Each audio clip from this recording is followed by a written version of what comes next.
আমাকে একজন প্রশ্ন করে, ভাই আপনি যে রাজনীতি করেন, দল আপনাকে কি দিয়েছে? আমি বলছি, আমাকে দল ভালোবাসাও দেয় নাই, টাকা পয়সাও দেয় নাই।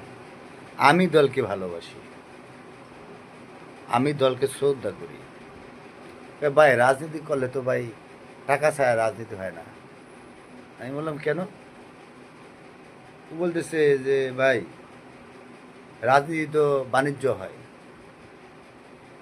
আমি জসিম রাজনীতি করব, কোনো টাকা বাণিজ্য করব না, কোনো টাকা দিয়া কমিটি আনবো না।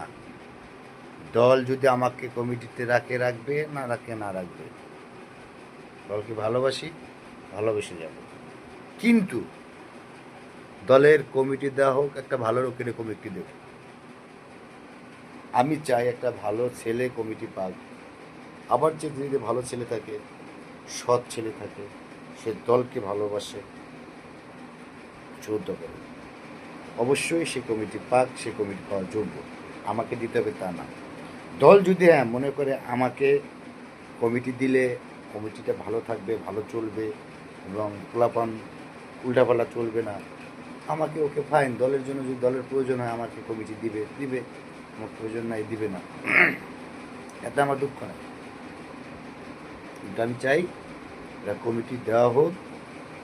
সারা বাংলাদেশে যতগুলো থানায় কমিটি হয় নাই, কমিটিগুলো যুবদলে দেব, যুবদল অবশ্যই কমিটি দেব, দেওয়াটা উচিত।